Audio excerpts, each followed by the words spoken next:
चलिए दोस्तों, मात्र 4 मिनट की वीडियो जो कि आपके लिए बहुत महत्वपूर्ण रहने वाली है। आपको पता है कि 4 मिनट की वीडियो का एक सीक्वेंस चला हुआ है। सबसे पहले हमने चार्ज के बारे में पढ़ा था, उसके बाद हमने पोटेंशियल डिफरेंस के बारे में पढ़ा था।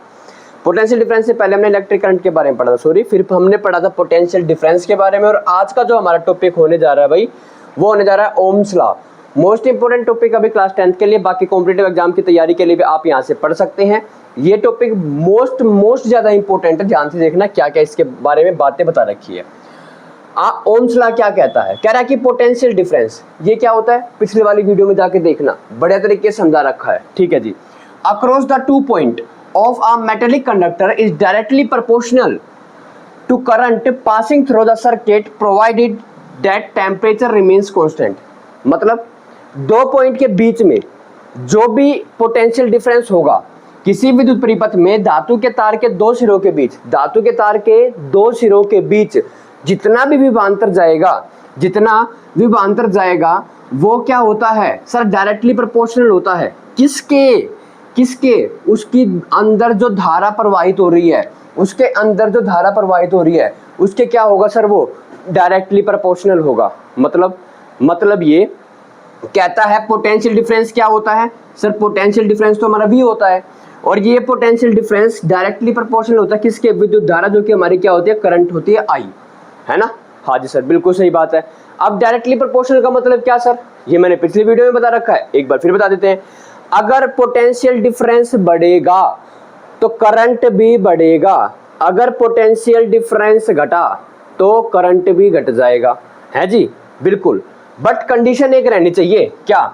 यहाँ पर जो तार का टेम्परेचर होना चाहिए ना, वो क्या रहना चाहिए भाई? कांस्टेंट रहना चाहिए। तार का टेम्परेचर क्या रहना चाहिए? कांस्टेंट। अब ये कांस्टेंट कैसा रहेगा?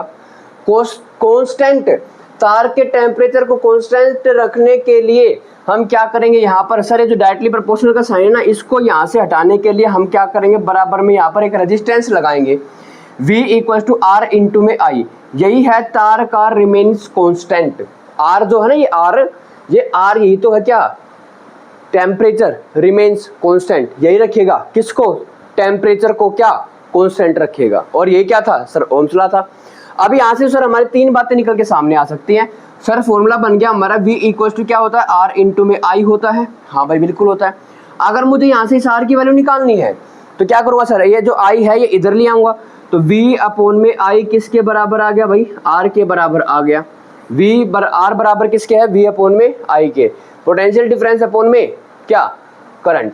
पोटेंशियल डिफरेंस अपॉन में क्या? करंट। किसके बराबर होता है सर? रेजिस्टेंस के। अब जो ये रेजिस्टेंस है, ये जो R है, इसकी जो SI यूनिट हमारी होती है वो क्या होती है सर? आप कहेंगे सर ओम होती है। क्या होती है? ओम। ओम का सिंबल होता है सर ये वाला। ओम का सिंबल क्या होता है सर? ये वाला। ठीक है। इसका मतलब सर एक रेजिस्टेंस हम कब कहेंगे, या 1 ओम चार्ज हम कब कहेंगे कि 1 ओम चार्ज फ्लो हो गया है, करंट विद्युत धारा उसके अंदर से पास हो गया, तो वी कैन से हम कह सकते हैं 1 वोल्ट अपॉन में 1 एम्पियर जब फ्लो हो जाएगा तो वी कैन से हम 1 ओम का जो फ्लो है वो क्या हो गया है? कंप्लीट हो गया है। वो क्या हो गया बेटा? कंप्लीट। क्यों? क्योंकि पोटेंशियल डिफरेंस की SI यूनिट क्या होती है? वोल्ट, और करंट की SI यूनिट क्या होती है? एम्पियर, है ना? तो यहाँ पर रेजिस्टेंस की सर अभी आपने हमें बताई क्या होती है? ओम्स होती है। यही बेटा हमारा क्या है? ओम्स लॉ है। याद रखना, potential difference is directly proportional to क्या? करंट, और करंट को कांस्टेंट रखना है तो क्या करेंगे? तापमान जो है जब तक कांस्टेंट नहीं रहेगा, जब तक बात नहीं बनने वाली, उसको कांस्टेंट रखने के लिए क्या करना पड़ेगा सर? हमें एक रेजिस्टेंस को लेके आना पड़ेगा। किसको लेके आना पड़ेगा? रेजिस्टेंस को लेके आने पड़ेगा। आई होप यहाँ तक आपको बात समझ में आ गई होगी। अगली क्लास लेके आऊँगा सारे के सारे न्यूमेरिकल्स वाली, तो हमारे साथ बने रहें ऐसे ही। अगर वीडियो अच्छी लगी तो लाइक करना मत भूलना दोस्तों। Thank you, have a nice day.